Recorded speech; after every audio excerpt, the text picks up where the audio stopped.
Years before he took on the name Saul Goodman and became Walter White's criminal lawyer in Breaking Bad, Jimmy McGill was a struggling public defender in Albuquerque, New Mexico. Jimmy had grown up a hustler and a con artist, but recently had resolved to turn his life around. His older brother Chuck was a highly successful lawyer working with law partner Howard Hamlin at the firm Hamlin, and McGill, or HHM. Chuck has spent most of his life getting Jimmy out of trouble and eventually forces his brother to stop the cons and find a real job. Inspired by Chuck, Jimmy gets an online law degree and passes the bar exam. While studying for the bar exam and working in HHM's mailroom, Jimmy met and befriended Kim Wexler, who, upon passing the bar, is hired by Chuck and Howard's company. Jimmy is passed over for a job and begins working in the low-paying and under-respected job of public defense. As Jimmy tries to get his burgeoning law career off the ground, he also becomes a caretaker for his brother. Chuck becomes convinced that he has an electromagnetic hypersensitivity, leading him to become a recluse with no electronics or sunlight in his home. Both Jimmy and medical professionals suspect that Chuck's condition is entirely psychosomatic. Despite his new career in law, Jimmy hasn't fully left behind his old ways and oftentimes tries to use his old hustler tactics to get ahead. While trying to win over new clients, the embezzling husband and wife duo the Kettlemans, Jimmy hires some accomplices to stage a car accident. Unfortunately, his accomplices target the wrong vehicle, putting them and Jimmy on the radar of drug kingpin Tuco Salamanca. Tuco and his men threaten to kill Jimmy, but Tuco's associate Nacho Varga convinces him it would be in their best interest to spare the lawyer's life. After seeing Jimmy's natural rapport with his older clients, Kim suggests he start specializing in elder law. While working with his new clients, residents of the Sandpiper Crossing nursing home, Jimmy discovers that Sandpiper was severely overcharging residents, to the point of elder abuse. Jimmy and Chuck work together to compile evidence for a class action lawsuit, and eventually Chuck suggests the case was too big for just the two of them, and that HHM should be brought in to help. During a meeting with HHM, Howard Hamlin agrees to take the case, but on the condition that Jimmy not be further involved in exchange for a percentage of the eventual settlement. Jimmy refuses the deal, but then discovers that Chuck had not only told Howard to bar Jimmy's participation in the lawsuit, but had also been the one to refuse to hire Jimmy at HHM in the first place. Despite Jimmy's best efforts to grow and make his brother proud, Chuck never saw him as anything but the con man he used to be. Devastated by his brother's betrayal, Jimmy allows HHM to take the case and stops taking care of Chuck and his condition. While Jimmy relapses into his old hustler lifestyle, Kim informs him that HHM was bringing in another law firm, Davis and Main, to assist with the Sandpiper case. Davis and Main were impressed by Jimmy's rapport with the elderly clients and wanted to hire him full-time. This leaves Jimmy to consider what he wants for his future. Elsewhere in season 1, Jimmy befriends parking lot attendant Mike Ehrmantraut. Mike was a former dirty cop still grieving the loss of his son Matt,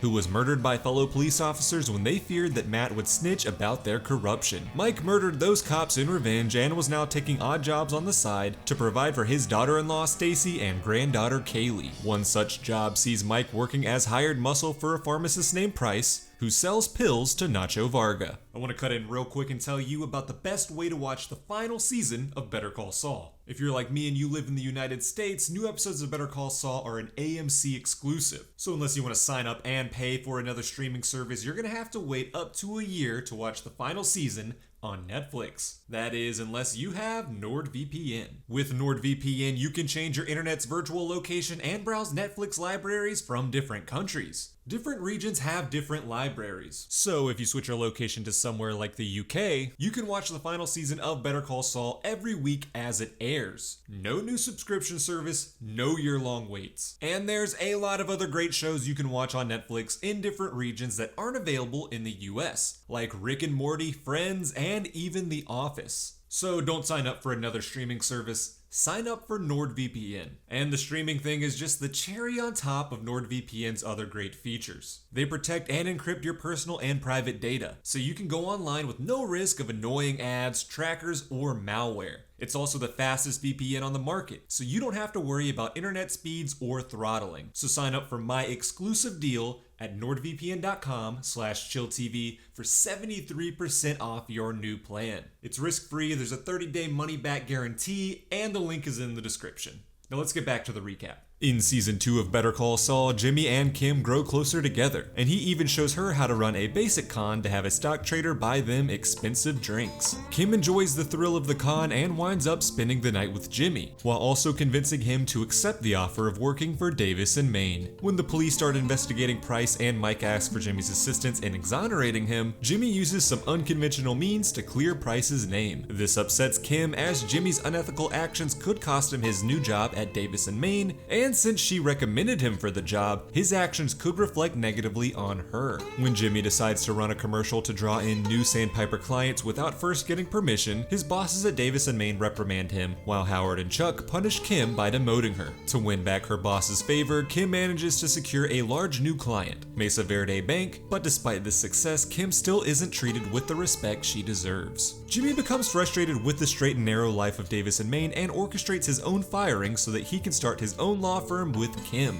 Kim agrees to quit HHM, but instead of forming a law firm together, Jimmy and Kim start their own separate firms in the same building. When Kim tries to secure Mesa Verde as her own clients, Chuck belittles her skills to Mesa Verde CEO Kevin Wachtel, leading him to remain at HHM. Furious for Kim, Jimmy decides to take Mesa Verde documents from Chuck's home to a copy store, secretly altering them. These forged documents cause a delay in Mesa Verde's application for a new branch, leading Kevin to fire HHM and hire Kim instead. Chuck, not believing he made the paperwork mistake, begins to suspect Jimmy was responsible and begins trying to find proof. Jimmy, realizing the worker at the copy shop was the only witness for his crime, goes to pay off the worker. As Jimmy watches from across the street, Chuck braves the outside light to interrogate the worker. Unfortunately, the electromagnetism is too much for Chuck to bear, causing him to faint and hit his head. Jimmy rushes to his brother's side and calls an ambulance. Upon Chuck's recovery, he confesses to Jimmy that his mistake on the Mesa Verde paperwork made him question his skills as a lawyer and that he now wished to retire. Racked with guilt, Jimmy confesses to tampering with the paperwork to frame Chuck. After Jimmy leaves, it's revealed that Chuck had secretly been recording their conversation to secure Jimmy's confession. As for Mike, Nacho pays for his help in killing Tuco, explaining that the drug dealer was erratic and posed a danger to Nacho if his side hustle selling Price's pills was discovered. Mike refuses to kill Tuco, but does agree to come up with a plan that would see Tuco imprisoned. Mike goads Tuco into assaulting him, leading to Tuco's arrest. When the police find Tuco's gun at the scene, the drug kingpin's Uncle Hector threatens Stacey and Kaylee's lives to force Mike into telling the police the gun belonged to him. Mike reluctantly agrees, telling the police the gun belonged to him,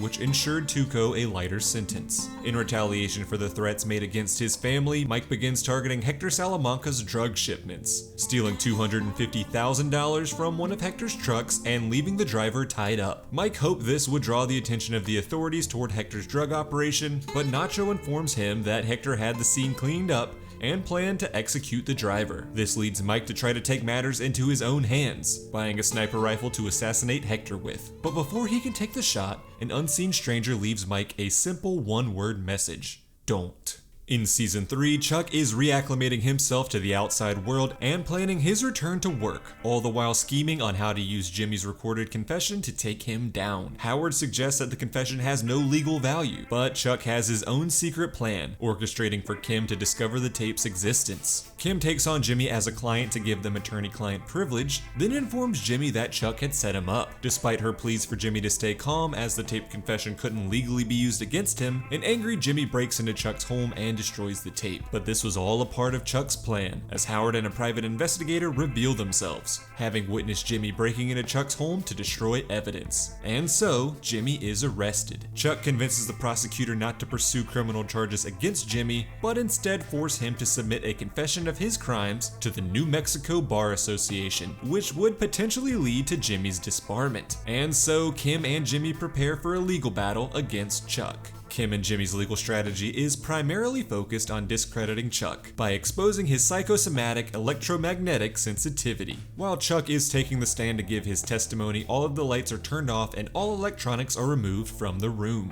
Jimmy invites Chuck's ex-wife Rebecca to the courtroom, which throws off Chuck. While Chuck is on the stand for cross-examination, Jimmy reveals that he had hired a pickpocket named Huel to plant a cell phone battery in Chuck's pocket, meaning he had been exposed to electromagnetic energy for over an hour without without noticing. When the court rules that Chuck's mental health should not be called into question, Chuck snaps at the idea that his condition wasn't real and angrily vents at Jimmy, which shocks the room. Ultimately, the New Mexico Bar Association decides to suspend Jimmy for a year, which he and Kim take as a victory. Jimmy had already paid for several TV ad spots to market his law practice, so Jimmy takes on the alias Saul Goodman and begins selling his airtime to other local businesses. Meanwhile, Kim struggles to pay for her shared office with Jimmy now that he's out of work, so she takes on another client, overextending herself and eventually falling asleep while driving, resulting in a crash that breaks her arm. In a petty attempt to get revenge on Chuck, Jimmy decides to pay a visit to HHM's insurance company to detail the nature of Chuck's mental health struggles. Jimmy then gets word that the Sandpiper case is finally ready to settle, which would net him over $1 million for his share. Unfortunately, HHM and Davis and Maine turn down the offer, believing they can receive more money if they continue to fight. The only way for Jimmy to receive his money now and keep his dream practice with Kim afloat is to convince Sandpiper resident Irene to accept the settlement against HHM's counsel. And so Jimmy goes about manipulating Irene into taking the settlement, which ostracizes her from her friends. Feeling guilty, Jimmy reveals his manipulations to Irene and her friends, which results in Irene retracting her acceptance and costing Jimmy his $1 million. Jimmy also decides to break his office lease, allowing Kim to work from home and take on a lighter workload. Meanwhile, Chuck's outburst on the stand has caused him to reevaluate his condition and resolve to conquer it. He begins reacclimating himself to sunlight and electronic devices and eventually is ready to return to work at HHM full time. Unfortunately, Jimmy's visit to HHM's insurance company to inform them of Chuck's condition causes them to substantially raise their malpractice premiums, unless Chuck agrees to be supervised by another attorney. Chuck refuses this proposal, so Howard is forced to push Chuck into retirement, paying him an $8 million payout. Also in season 3, Mike learns who was responsible for intervening in his plan to assassinate Hector Salamanca, a rival drug dealer named Gus Fring. Both Gus and Hector work for the drug cartel leader Don Eladio, distributing his cocaine from Mexico into America. Recently, Eladio has shown more favor toward Gus, spurning a lot of jealousy from Hector and the Salamanca family. Gus is impressed by Mike's skill and ingenuity and agrees to hire him at the company Magical Electromotive to help launder the money stolen from Hector. Meanwhile, Nacho is becoming even more disillusioned with Hector's leadership. When Hector forces Nacho's innocent working-class father Manuel to use his business as a drug front, it's the final straw for Nacho.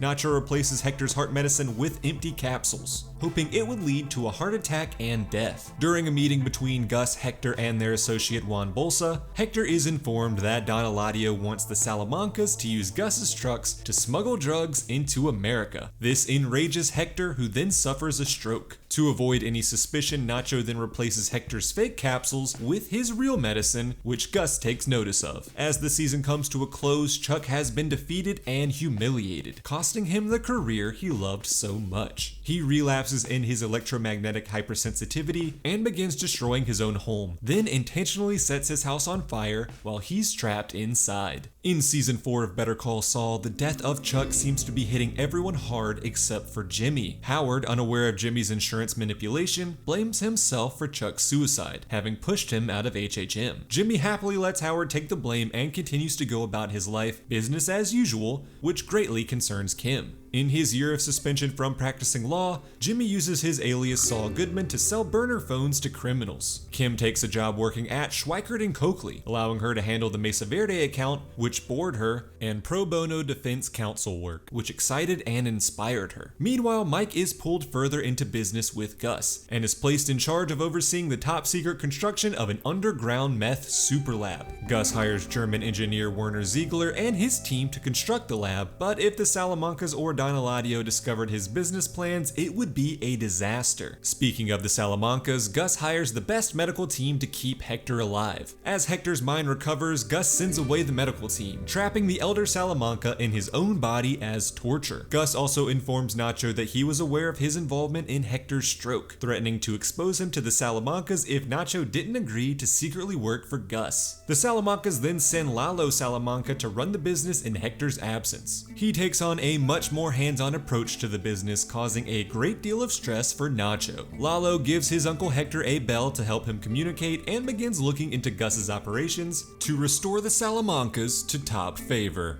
When Werner begins missing his wife during the long months of construction, he makes plans to run away to be with her, inadvertently exposing details of the underground construction to Lalo. As Lalo tries to track Werner down, he kills Fred, an innocent employee of a money transferring service, for failing to give up more info on Werner. This infuriates Gus, and a reluctant Mike is forced to kill Werner. Meanwhile, as Jimmy's year of suspension comes to a close, his request for reinstatement to practice law is denied due to the chairman finding him insincere. Kim suggests Jimmy be more open about his emotions toward Chuck's death, so on his appeal, Jimmy gives a rousing speech about his desire to make his brother proud and honor the McGill name. His appeal succeeds, and even Kim is convinced that Jimmy had finally processed Chuck's death. But Jimmy then admits it was all a con to be reinstated, and he would now be practicing law under his alias, Saul Goodman. In season 5 of Better Call Saul, Jimmy is continuing to practice law under his alias, Saul Goodman. Meanwhile, Kim is beginning to feel disillusioned by her work with Mesa Verde, and when the bank wants her to forcefully evict a man named Acker from his home so they can build a new branch there, she enlists the help of Jimmy to stop Mesa Verde. Jimmy represents Acker against Mesa Verde and uses every backhanded scheme and con he can to sabotage Kim and Mesa Verde's case. Eventually, Jimmy and Kim discover that Mesa Verde's logo was stolen from a photographer and force the bank to drop their pursuit of Acker's property. Kim angers both Mesa Verde and her employers at Schweikert and Coakley, and ultimately decides to quit to focus on her pro bono work. Kim and Jimmy then get married, allowing their conversations to be legally protected under spousal privilege. Meanwhile, Salamanca drug dealer Domingo, aka Crazy 8, is arrested. Nacho convinces Lalo to hire Jimmy as a lawyer to represent Domingo. Jimmy arranges for Domingo's release in exchange for becoming an informant for DEA agent Hank Schrader. Lalo uses this to his advantage, having Domingo expose the locations of Gus's dead drops. In retaliation, Mike, on Gus's orders, alerts the authorities to Lalo's involvement in Fred's death. Upon his arrest for murder, Lalo once again calls upon Jimmy for his legal assistance. Jimmy arranges for Lalo to be released on a $7 million